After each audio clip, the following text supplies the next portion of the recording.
Good morning class, welcome to commerce nook. आज की हमारी सेकंड क्लास है स्टोर डिज़ाइन के ऊपर। तो आज की जो क्लास है वो आपको शायद थोड़ी रेपिटेटिव लग सकती है कि मैम ने क्लास में पहले भी पढ़ा चुके हैं तो दोबारा क्यों पढ़ा रहे हैं।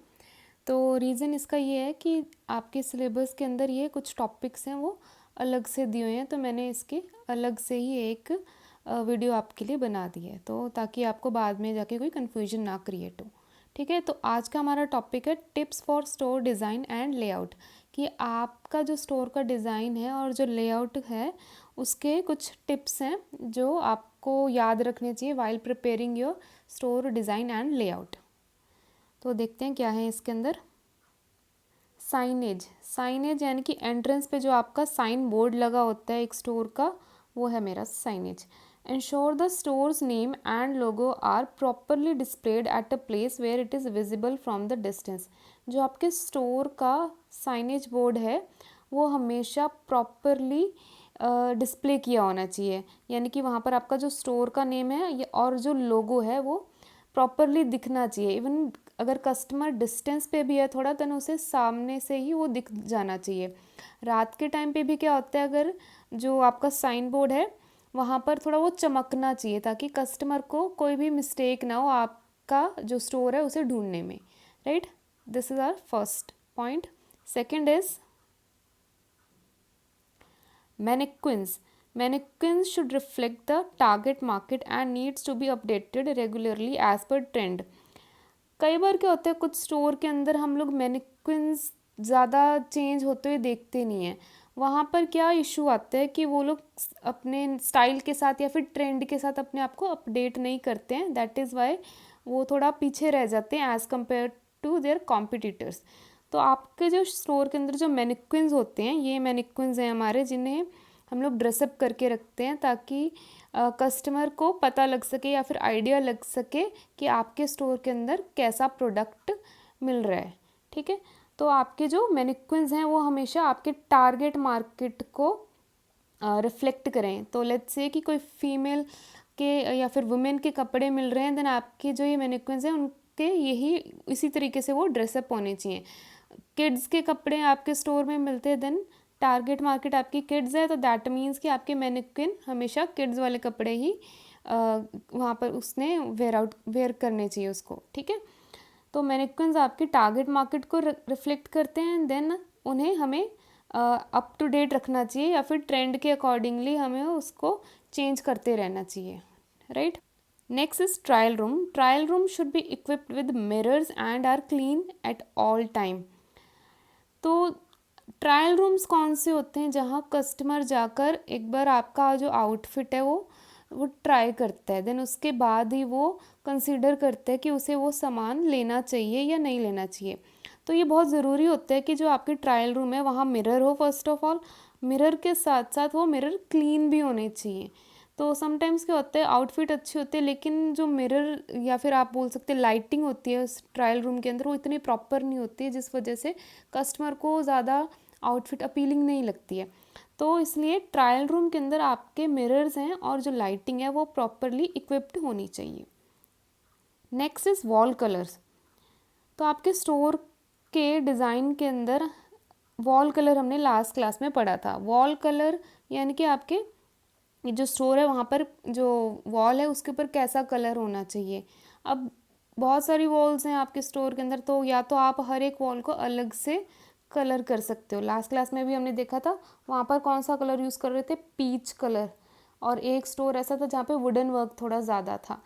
तो वो आपके स्टोर के डिज़ाइन के ऊपर डिपेंड करता है या फिर आप कह सकते हो आपके स्टोर के थीम के ऊपर डिपेंड करता है कि आपको कैसा अपने स्टोर का वॉल कलर रखना है। तो जैसा आपको इस कॉफ़ी शॉप में दिख रहा होगा यहाँ पर क्या है, ब्लैक कलर, थोड़ा डार्क कलर यहाँ इन्होंने अपने स्टोर का रखा हुआ है। ठीक है, देन जो ये नेक्स्ट है पिक्चर वहाँ पर ग्रीन कलर का इन्होंने ज़्यादा इस्तेमाल किया हुआ है। एंड जो लास्ट पिक्चर है वहाँ पर इन्होंने बेज कलर का या फिर क्रीम कलर का ज़्यादा इस्तेमाल किया हुआ है। तो कैसे हम लोग डिसाइड करेंगे कि हमें किस तरीके का अपने स्टोर का कलर रखना है, तो ये आपके मर्चेंडाइज पे भी डिपेंड करता है। मर्चेंडाइज यानी कि गुड्स आपके प्रोडक्ट के ऊपर डिपेंड करता है, एंड दूसरा आपकी ब्रांड की आइडेंटिटी के ऊपर डिपेंड करता है कि आप कैसा अपने स्टोर का कलर रखना चाहोगे। तो लेट्स से कि आप ज़ारा के स्टोर में गए, तो ज़ारा का स्टोर मेजरली आपको वहाँ ब्लैक एंड वाइट कलर दिखाई देगा। आप मैकडॉनल्ड में जाते हो तो मैकडी के अंदर वहाँ क्या है, आपको रेड, वाइट एंड एक ब्लैक कलर भी दिखाई देगा। ठीक है, तो आप कैसा आपका ब्रांड है, कैसा आपका प्रोडक्ट है, आपकी जो डिज़ाइनिंग है स्टोर की उसी तरीके की होगी, right. Let's see what's our next point. Furniture and fixture. Select furniture and fixture that enhance shopping experience rather than obstructing movement. आपका जो स्टोर के अंदर फर्नीचर या फिक्सचर होगा वो आपके कस्टमर की शॉपिंग को एक्सपीरियंस को इंक्रीज़ करना चाहिए, एनहांस करना चाहिए, बजाय कि वो उसकी मूवमेंट को ऑब्स्ट्रक्ट करे। लास्ट क्लास में आपको मैंने एक पीच कलर का एक स्टोर दिखाया था। ठीक है, उसमें क्या था, उन्होंने राउंड कलर का वो काउच रखा हुआ था।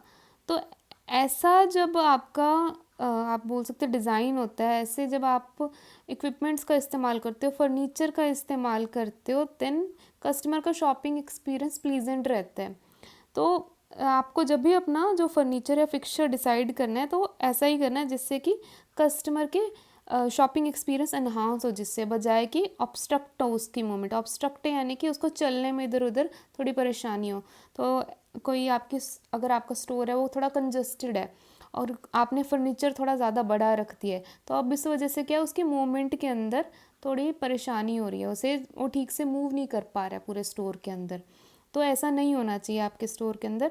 आपके स्टोर के अंदर हमेशा आप फर्नीचर और फिक्सचर स्मूथ सरफेस का होना चाहिए, या फिर आप बोल सकते हो कस्टमर का शॉपिंग एक्सपीरियंस जिससे इम्प्रूव हो, एनहांस हो, ऐसा ही होना चाहिए आपका furniture and fixture. Next is lighting. आपके स्टोर की lighting, it can be a game changer for any store as it ensure visibility and appeal of a product.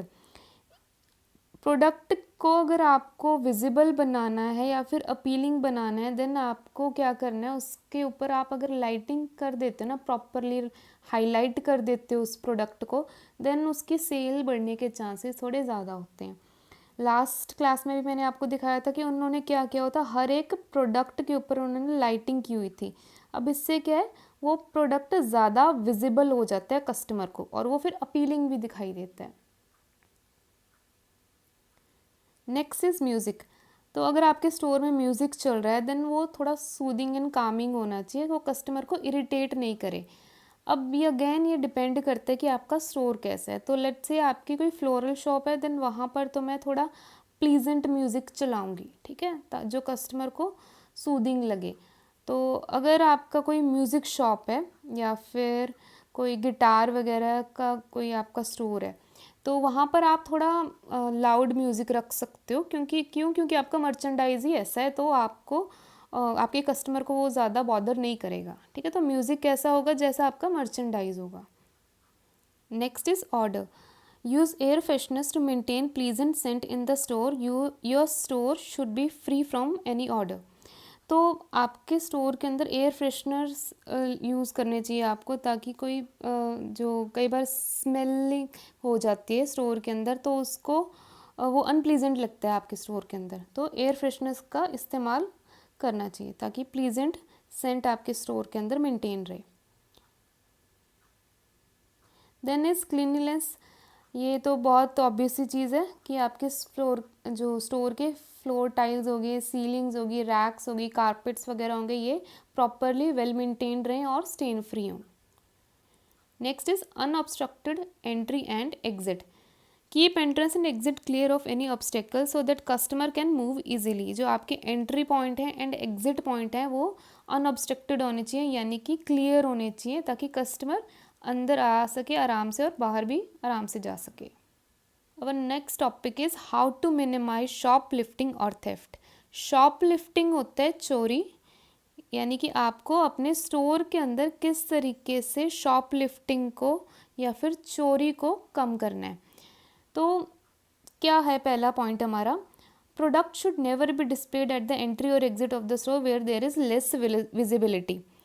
आपको अपने स्टोर के अंदर जो एग्ज़िट और एंट्री पॉइंट है वहाँ पर सामान दिखते होंगे, ठीक है, वहाँ आप सामान रखते हो, तो ऐसी जगह पे सामान नहीं रखना है जहाँ पे वो आपको विजिबल ही नहीं है। तो स्टोर के अंदर क्या होता है कि रिटेलर अंदर है और वो उसने बाहर सामान डिस्प्ले किया हुआ है, तो वो उसके व्यू से ज़्यादा दूर नहीं होने चाहिए, ठीक है। कई बार क्या होता है कि चोरी हो सकती है कि आपका ध्यान नहीं होता है, देन कोई ना कोई आकर वहाँ से सामान उठाकर ले जाता है, तो नुकसान इसमें आप ही का है। तो आपको क्या करना है, इतना सामान आपको वहीं रखना है जहाँ से वो आपको सामान विजिबल रहे। बहुत ऑब्वियस ही चीज़ है, लेकिन कई बार हम लोग इसे इग्नोर कर देते हैं।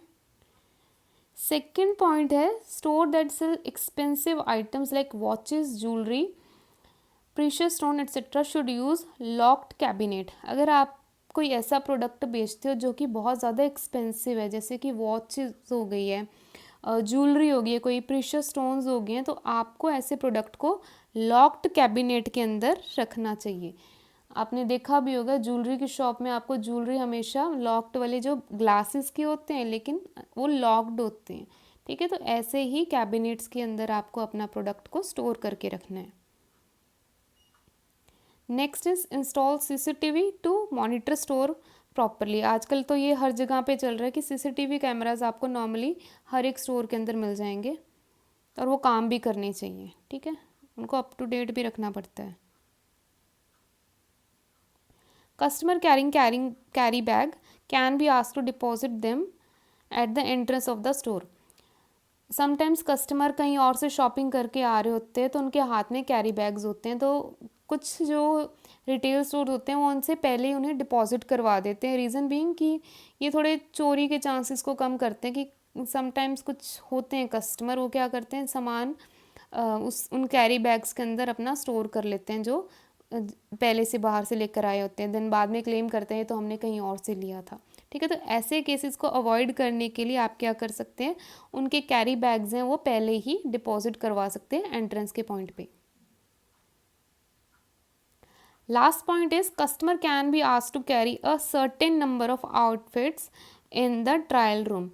ट्रायल रूम के अंदर आप कस्टमर को बोल सकते हो कि आप सर्टेन नंबर ऑफ आउटफिट ही अंदर लेकर जाएं, उससे ज़्यादा नहीं लेकर जाएं। तो अब सर्टेन नंबर का पर्पस क्या है कि आपको भी याद रहेगा कि वो कस्टमर कितना सामान अंदर लेके गया था और वो कितना, मतलब कि वो बाहर लेकर आ गया है।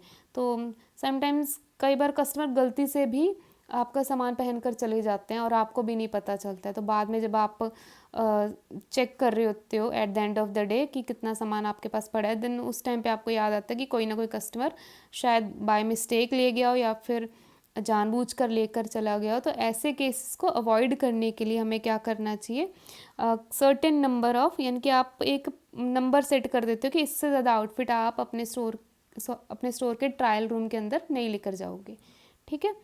तो ऐसे में कस्टमर को भी इजी रहता है और आपको भी इजी रहता है ये एक देखने के लिए कि कितना सामान आपके पास अभी भी है और कितना सामान ट्रायल रूम के अंदर गया है, ठीक है। So that is all for today's class. Store design इतना ही था हमारा। नेक्स्ट क्लास के अंदर हम लोग हमारा सेशन 3 स्टोर प्रोसीजर स्टार्ट करेंगे, राइट। तो आज की क्लास में इतना ही। See you in the next class. Thank you.